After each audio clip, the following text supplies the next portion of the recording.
नमस्कार दोस्तों, मेरा नाम है कबीर। स्वागत है आपका मेरे चैनल पे जिसका नाम है द चीफ एनालिस्ट। 2024 के हम ऑलमोस्ट एंड की तरफ आ चुके हैं और कुछ ही दिन में हम 2025 में एंटर कर जाएंगे। 3-4 दिन रहते हैं 2025 स्टार्ट होने में। तो मेरी ये जो ये वीडियो है, इसकी टाइमिंग इतनी सही है। क्रैकिंग कॉर्पोरेट मैं आज थर्ड पार्ट लेके आया हूँ। तो ऑलरेडी मैं 2 पार्ट डाल चुका हूँ। ये वीडियो उनके लिए सबसे ज़्यादा, ये नॉट जस्ट दिस वीडियो, पूरी ही जो 3 पार्ट्स में मैंने ये पूरा जो सीरीज़ बनाई है, पूरी सीरीज़ उन सब लोग के लिए बहुत इंपॉर्टेंट है जो ऑलरेडी या तो कॉर्पोरेट में है या जो कॉर्पोरेट में आना चाहते हैं या अपना करियर कॉर्पोरेट में बनाना चाहते हैं। उनके लिए बहुत ज़्यादा रेलेवेंट है। और क्यों मैंने ऐसा कहा कि इसकी सबसे सही टाइमिंग है, क्यों? क्योंकि अभी हम क्वार्टर 4 खत्म हो जाएगा। नए साल जनवरी से नया क्वार्टर स्टार्ट होता है और वो सबसे ज़्यादा बेस्ट होता है जॉब्स के लिए अप्लाई करने के लिए।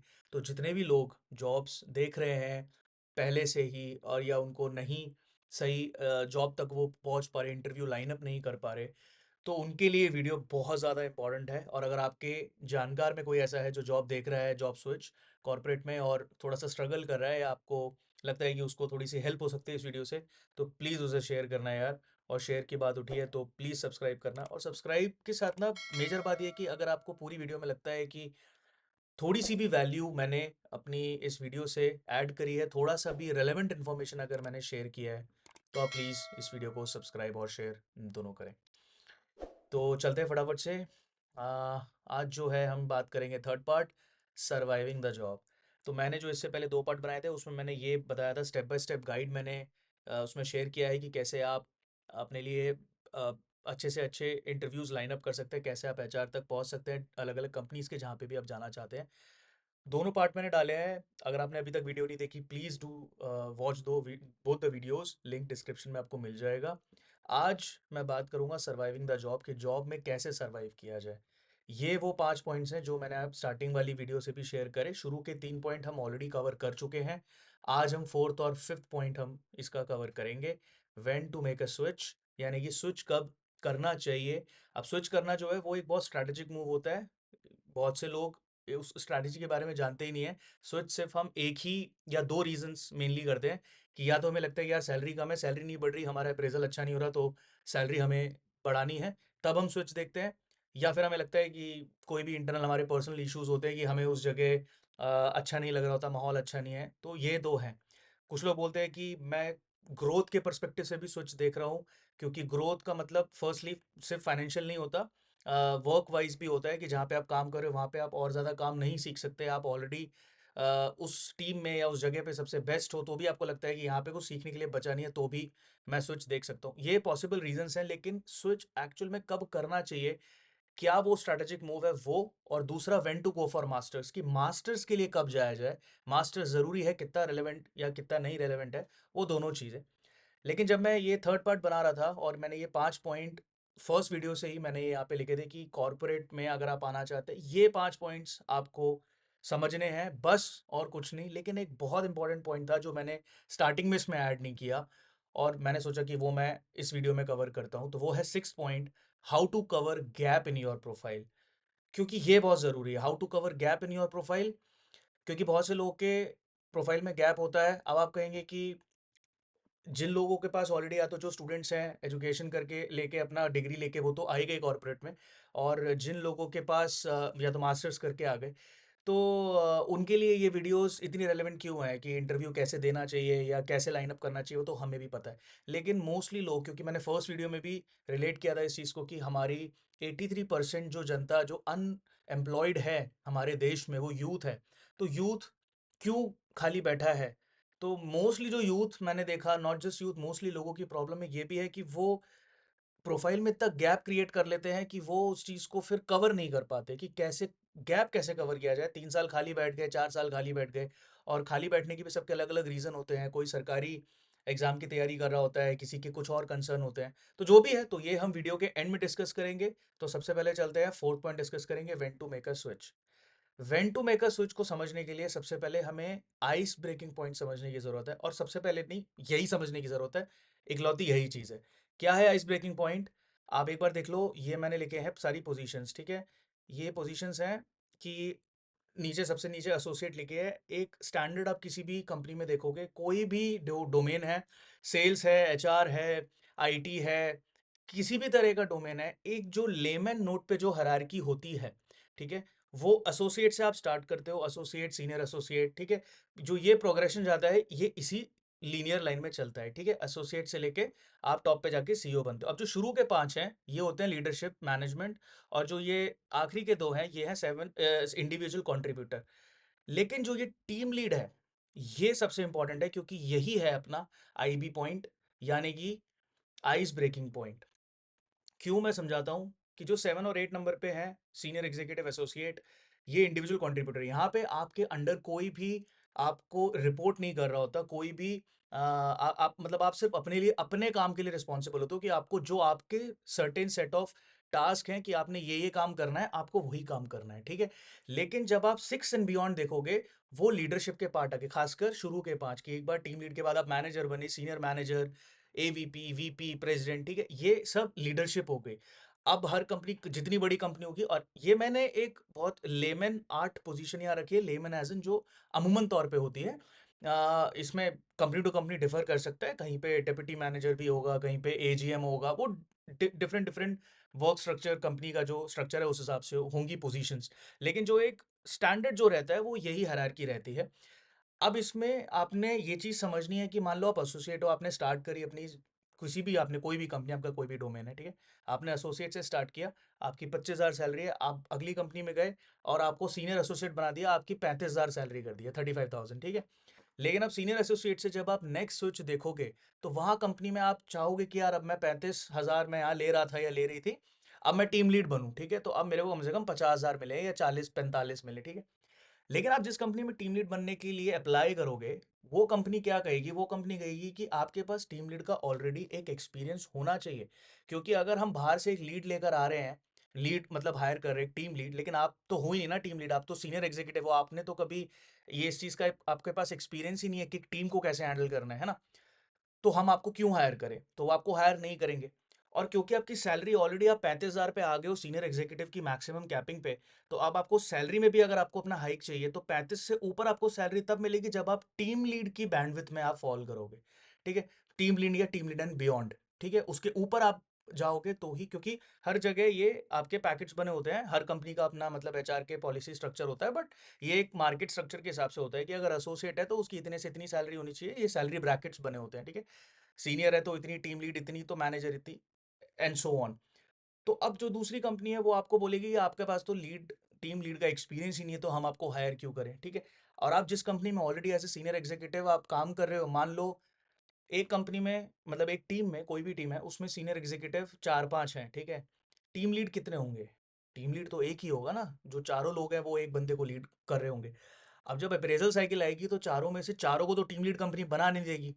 अगर उस साल लीड का प्रमोशन ड्यू है, तो ही वो मैनेजर बनेगा, तो लीड की पोजीशन खाली होगी, तो जो आप 4 सीनियर एग्जीक्यूटिव हो, उन 4 में से किसी एक को लीड बनाएंगे, ठीक है? और इसके भी 50-50 चांसेस है, हो सकता है आप चारों में से कंपनी को कोई टीम लीड दिखता ही ना हो, कि आप में वो लीडरशिप क्वालिटीज नहीं है, या आप उस टीम को हैंडल कर सकते हैं।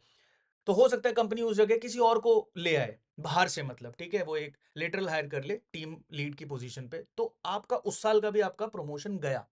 अब आप कहोगे, यार मैं 35,000 पे बैठा हूँ या 35,000 पे बैठी हूँ, और मैं सीनियर एग्जीक्यूटिव हूँ, मुझे मेरी कंपनी ने तो नहीं दिया अप्रेजल, और सॉरी प्रमोशन, और अप्रेजल भी उतना नहीं दिया है, तो अब मैं क्या करूँ? तो ये समझने की बहुत ज़्यादा ज़रूरत है। ये अगर आपने ब्रेक कर लिया, ये आईबी पॉइंट है, ठीक है? ये यहाँ तक था प्रॉब्लम स्टेटमेंट, ठीक है? अब आप कहोगे, दोस्त इसका सॉल्यूशन क्या है यार? इसका सॉल्यूशन बहुत सिंपल है। इसका सॉल्यूशन है, या तो आप अपनी कंपनी में ही ये आईबी पॉइंट आपको ब्रीच करना है, ब्रेक करना है, मतलब, ठीक है? तो या तो आप अपनी कंपनी में जब आप सीनियर एग्जीक्यूटिव हो, उसी टाइम आप ये चीज़ टारगेट करो कि आपको किसी तरह आप अपनी कंपनी में टीम लीड बन जाओ। आपको प्रमोशन उस लेवल पे मिल जाए, उस लेवल मतलब आपको प्रमोशन, आपको इंटरनली आपको आपकी एक्जिस्टिंग कंपनी, जो करंट कंपनी है, वो आपको प्रमोट कर दे, ठीक? ये एक, या फिर 2, वो ये कि आप एक ऑन पेपर आपको प्रमोशन नहीं मिलेगा, लेकिन आप एक्टिंग टीम लीड का काम करते हो, ठीक है? एक्टिंग टीम लीड का मतलब ये होता है कि आप ऑन पेपर तो आपको प्रमोशन नहीं देते, लेकिन आपसे टीम लीड वाले काम करवा लिए जाते हैं, और आपको सीनियर एग्जीक्यूटिव की ही सैलरी मिल रही होती है, लेकिन आप काम टीम लीड का कर रहे होते हो, नॉट कंप्लीटली, बट अपने लीड के सुपरविजन में, अपने लीड के गाइडेंस में। ये करना बहुत ज़रूरी है, क्योंकि अगर आपने कर लिया, आपको काम समझ में आ जाएगा, आपको नेक्स्ट सीढ़ी समझ में आ जाएगी अपने करियर ग्राफ की, कि अब मुझे अगली सीढ़ी पे जो जाना है, तो वहाँ जाने के बाद मेरा क्या रोल्स एंड रिस्पॉन्सिबिलिटीज़ होंगे। बहुत से लोग होते हैं क्योंकि अक्सर जो सीनियर एग्जीक्यूटिव सॉरी पोजीशन पे होते हैं, वो क्योंकि ज़्यादा सीनियर लोग ऑफ कोर्स नहीं होते, वो कॉलेज से आए हुए 2-3 साल के ही एक्सपीरियंस वाले लोग होते हैं, तो कहीं हद तक उनमें कहीं न कहीं वो एक थोड़ा-सा फ्रेशर एटीट्यूड मैं कहूँगा वो रहता है। तो वो लोग इस नेक्स्ट लेवल चीज़ को अंडरस्टैंड नहीं करते। वो बोलते हैं कि यार हम इतने पैसे पे क्यों काम करें? टीम लीड वाला मेरी सैलरी तो अभी 35 ही है, तो मैं तो सिर्फ़ अपना काम करूँगा या करूँगी। मैं क्यों दूसरों की रिस्पॉन्सिबिलिटीज़ लूँ? लेकिन यही तो समझने वाली चीज़ है क्योंकि यही स्ट्रैटेजिक मूव है। तो या तो आपको इंटरनल अपना प्रमोशन लेना है या आपको एक्टिंग टीम लीड का काम करके आपको बाहर जब फिर आप अप्लाई करोगे ना, हाँ, ये भी समझना है, आप कहोगे कि यार ठीक है मैंने एक्टिंग टीम लीड का काम कर लिया लेकिन मेरा फ़ायदा क्या है? आपका फ़ायदा ये है कि आप एक्टिंग टीम लीड का अगर आप काम कर रहे हो तो आपको पता चल गया ना कि लीड एक्चुअल में करता क्या है। ठीक है? आपको वो एक्सपीरियंस मिल गया। अगर आपने 3 महीने भी काम कर लिया तो आप अपने सीवी पे लिख सकते हो, एक्टिंग टीम लीड आप लिख सकते हो। या अगर आपकी छोटी कंपनी है वहाँ पे लिख भी सकते हो कि हाँ, मतलब मैंने लीड का भी मैंने पोजीशन सँभाला है। ऑन पेपर मैं सीनियर एग्ज़ीक्यूटिव हूँ, मेरे को प्रमोशन ऑन पेपर नहीं मिला है, but I have been working as an active active team lead as well. तो उस केस में कंपनीज़ आपसे फिर आपका कैंडिडेचर जो है वो कंसिडर कर लेती हैं कि ठीक है यार, ये बंदा अपनी करंट कंपनी में सीनियर एग्ज़ीक्यूटिव की पोस्ट पर है, बट ये लीड का काम भी कर रहा है, तो चलो देख लेते। फिर वो आपसे सवाल-जवाब करेंगे और क्योंकि अगर आपने वाक़ई में आपने वो वाजिब काम किया है तो आपको पता होगा और आप उसके जवाब दे पाएँगे और आप इंटरव्यू क्रैक कर सकते हैं। तो जब आप इंटरव्यू क्रैक करेंगे तब आपकी नई डेज़िग्नेशन जो आपको मिलेगी नई कंपनी में, वो टीम लीड की मिलेगी और आपको पैसे भी फिर टीम लीड के ब्रैकेट वाले ही मिलेंगे, जो उस कंपनी में टीम लीड के लिए सेट कर रखे होंगे कि 50,000, 55,000, 60,000, बाकी आपकी नेगोशिएशन स्किल्स है। ये है आइस ब्रेकिंग पॉइंट और इसके बाद के अगले स्विचेस भी आपको इसी हिसाब से करने हैं क्योंकि मेजर आइस ब्रेकिंग पॉइंट यही होता है, लेकिन टीम लीड के बाद आप मैनेजर बने, मैनेजर के बाद सीनियर मैनेजर, तो आपको ये अपनी जो हायरार्की है ना ये मेंटेन करनी है। पैसे के लिए तो आप कर ही सकते हो यार, कभी भी आप स्विच कर सकते हो पैसे के लिए, बट जो मेजर ग्रोथ अगर आप खासकर अगर आप कॉर्पोरेट में ही रहना चाहते हो कि आप 25 साल की उम्र में आपने स्टार्ट किया, यू आर लाइक मेरे को तो मतलब एटलीस्ट 45 या 50 साल तक मुझे कॉर्पोरेट में ही रहना है, तो वो बहुत लंबा सफ़र है दोस्त। 20-25 साल के लिए आपको ऐसा नहीं है कि आज से ही आपको 25 साल का सोचना है, लेकिन हाँ, आपको अपने जो स्विचेज़ हैं, जो स्विच होते हैं, वो बहुत कैलकुलेट तरीके से करने चाहिए और कोशिश करनी चाहिए कि वो एक आपकी फ्रीक्वेंसी मेंटेन रहे कि आप मिनिमम हर कंपनी में 3 साल तो आप मेंटेन कर ही रहे हैं, खासकर जब आप टीम लीड के बाद जा रहे हैं। शुरुआती पीरियड में आपके स्विचेस रैपिड हो सकते हैं कि 6 महीने में स्विच कर लिया, साल भर में स्विच कर लिया, 10 महीने में स्विच कर लिया।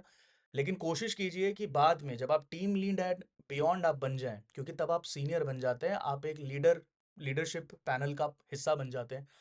तो वो आपकी रिलायबिलिटी और आपकी क्रेडिबिलिटी भी मेंटेन होना बहुत ज़रूरी है। तो अगर आपके सीवी पे लगेगा कि मल्टीपल स्विचेस हैं, 6-6 महीने में आप स्विच कर रहे हैं, तो वो एक अच्छा इंप्रेशन नहीं डालता।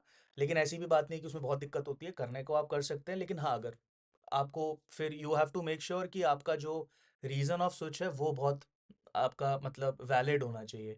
रीज़न ऑफ स्विच, ठीक है? कि आपने कंपनी ये चेंज क्यों करी, वो रीज़न आपका बहुत वाजिब होना चाहिए।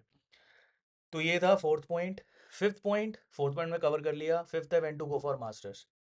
ये आती है दूसरी कड़ी बहुत इंपॉर्टेंट कॉर्पोरेट में, क्योंकि बहुत लोग इस चीज़ को मुझे लगता है आज भी नहीं समझ पाए कि मास्टर्स क्यों करना चाहिए। क्यों करना चाहिए बता देता हूँ। First point, a less reliable UG, ठीक है।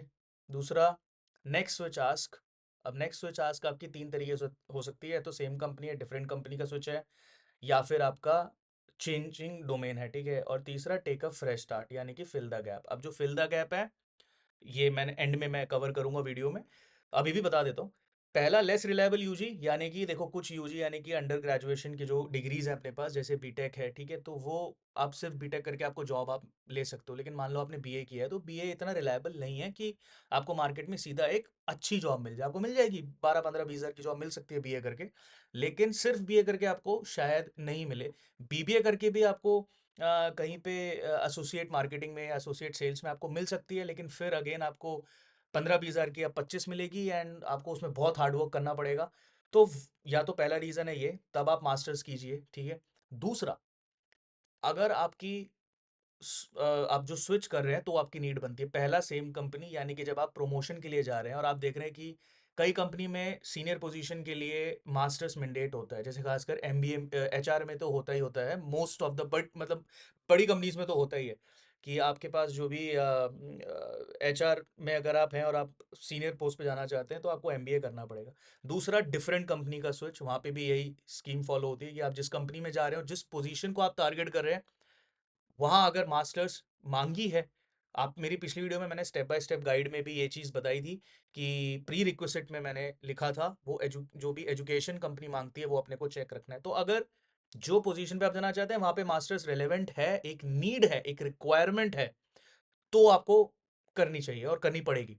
तीसरा, अगर आप डोमेन चेंज करें ऐसे, जैसे मान लीजिए आप डेवलपर हैं और आप जो है प्रोजेक्ट मैनेजर बनना चाहते हैं। अब डेवलपर तो आप बीटेक करके आपने किया और आप करके आ गए, लेकिन अब आपको मैनेजमेंट लाइन में घुसना है, तो या तो आप इंटरनल कोशिश करेंगे, आपको कंपनी ने वो पोजीशन आपको दे दी ट्राई करने के लिए, आपने कर लिया। लेकिन अगर नहीं, तो फिर आपको करना पड़ेगा कि आप एमबीए किया आपने और एमबीए से आप आपने किसी भी ऐसी मैनेजमेंट रिलेटेड आपने डोमेन से किया एमबीए, तो वहाँ से फिर आपको जो प्लेसमेंट मिलेगा तो आप मैनेजमेंट लाइन में घुस सकते हैं। और तीसरा, टेक अ फ्रेश स्टार्ट, यानी कि अगर आपको गैप फिल करना है कि आपने कोई भी डिग्री करी, मान लो आपने बीटेक ही कर ली, लेकिन बीटेक करके आप 4 साल खाली बैठ गए कि आप सरकारी नौकरी की तैयारी कर रहे थे, यूपीएससी की तैयारी कर रहे थे, और आपका किसी भी कारणवश आपका नहीं हुआ या हुआ आपने छोड़ दिया और अब आप कॉर्पोरेट में आना चाहते हैं, तो अब वो जो गैप है, बीटेक की डिग्री आपके पास है, डिग्री कभी खराब नहीं होती, डिग्री कहीं खाली नहीं जाएगी, ठीक है, बैचलर्स की भी और मास्टर्स की भी।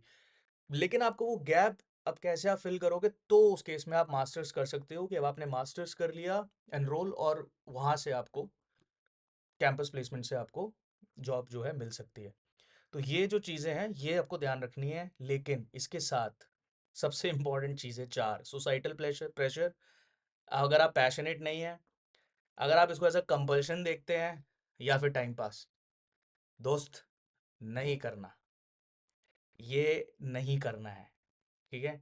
सोसाइटल प्रेशर आपको लग रहा है कि यार सब करते हैं, करना ही चाहिए, आप खुद पैशनेट नहीं हैं, घर वालों ने बोला, या वही सुई सुनी सुनाई बातें कि यार अब एमबीए तो ज़रूरी होता है, कर लेना चाहिए, ठीक है, और या फिर आपके पास पैसा बहुत है और आप टाइम पास सोच रहे हैं कि यार ठीक है, मास्टर्स बैचलर्स तो हो गई तो मास्टर्स भी कर लेते हैं, प्लीज़ आप इसे मत करो, क्योंकि एक एक सीट बहुत इंपॉर्टेंट है, और मास्टर्स जाहिर सी बात है सस्ती भी नहीं होती, महंगी होती है।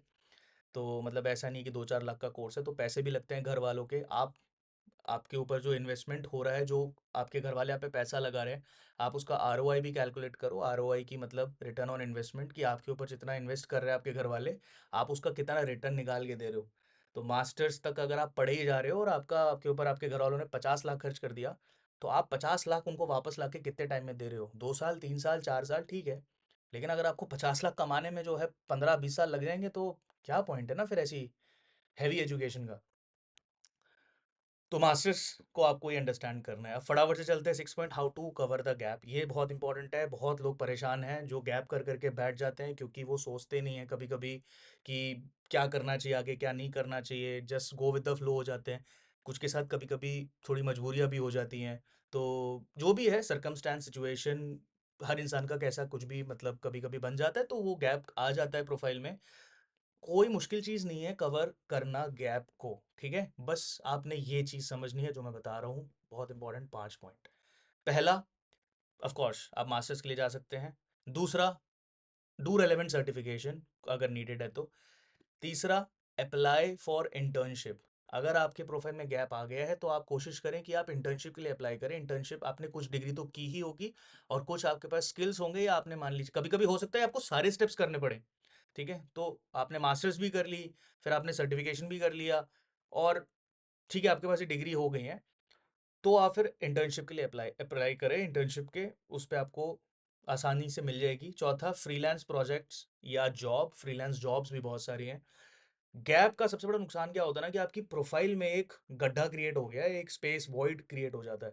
तो मोस्टली जो कंपनीज के एचआर होते हैं, कंपनीज होती हैं, वो उस वॉइड के चक्कर में बस आपको सेकंड प्रायोरिटी पे रखते हैं कि आपने काम ही नहीं किया है उतने टाइम, तो आपको शायद नहीं आता होगा, तो उनकी प्रेफरेंस से वो बाहर हो जाता है, ठीक है। तो आपको ये खुद को प्रूफ करना होता है उस मौके पे इंटरव्यू में कि देखो दोस्त, मेरा 4 साल का बेशक गैप है, लेकिन मैं इस जॉब के लिए सबसे सही व्यक्ति हूँ, ये आपको दिखाना है। तो वो आप कैसे दिखा सकते हो, ये बस पूरी कहानी है, और कहानी वही है फिफ्थ पॉइंट, कि क्रिएट अ लेजिट स्टोरी। क्योंकि कई बार एचआर भी ना दोस्त वही सुनना चाहते हैं जो उनके कानों को सही लगता है, ठीक है? तो मैं ये नहीं कह रहा हूँ कि झूठ बोलो, लेकिन कहानी बहुत ज़रूरी है कि जैसे मान लो आपने 4 साल का गैप हो गया, उस 4 साल में ज़रूरी नहीं कि आप तैयारी कर रहे थे, ठीक है ना? हो सकता है आप 2 साल आप कुछ एक्सप्लोर कर रहे थे, आपने अपना कोई स्टार्टअप किया या आपने फैमिली बिज़नेस में आके अपना हाथ सिक्का चलाने की कोशिश करी, नहीं चल पाया और फिर आपको लगा कि यार बिज़नेस में भी नहीं हो रहा, फिर आपने तैयारी करी, आपने यूपीएससी वगैरह के अपने 2 एंट्रेंस भी दे डाले और खूब तैयारी भी करी, लेकिन नहीं हुआ।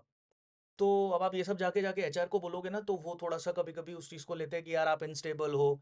देखो यार 20, 21, 22 साल की उम्र पे ना कोई भी, मैं ये नहीं कहता हूँ, हम सभी बहुत ज़्यादा थोड़े से फिकल माइंडेड होते हैं, कि थोड़े से मतलब एकदम ऐसे मैच्योर स्टेट वाले नहीं होते मैक्सिमम लोग, ठीक है? हम रहते हैं कि हम कन्फ्यूज़ रहते हैं कब, और ख़ासकर इंडिया में मैं पहले भी हाइलाइट कर चुका हूँ, गाइडेंस एक ऐसी चीज़ है जो बहुत इम्पोर्टेंट है, लेकिन यहाँ उल्टा वो है ही नहीं, ठीक है? गाइडेंस हमें नहीं मिलता, स्कूल में टीचरों से नहीं मिलेगा, फैमिली में हमें किसी भी बड़े से नहीं मिलता, बस वही 3-4 बातें जो बड़ों ने भी आस-पास सुनी होती है, वही बताता है। गाइड करने के लिए या तो एक्सपर्टीज काम आती है, ठीक है, या नॉलेज काम आता है ना, और या फिर रिसर्च काम आती है, यही तीन चीज काम आती है। तो घर में कोई रिसर्च तो करता नहीं है, नॉलेज जो है और जो एक्सपीरियंस है उसी से मिला जुला बोल देते हैं भाई, सबका सुन रहे हैं कि ठीक है बीटेक कर लो और एमबीबीएस कर लो, तो सबका बच्चा जो है आईआईटी की तैयारी करने में लगा है या नीट की करने में लगा है, और जो कुछ नहीं समझ में आ रहा तो वो यूपीएससी की तैयारी करने में लगा है। लेकिन क्या हिंदुस्तान में इन्हीं तीन चीज़ों के इर्द गिर्द चीज़ें हैं?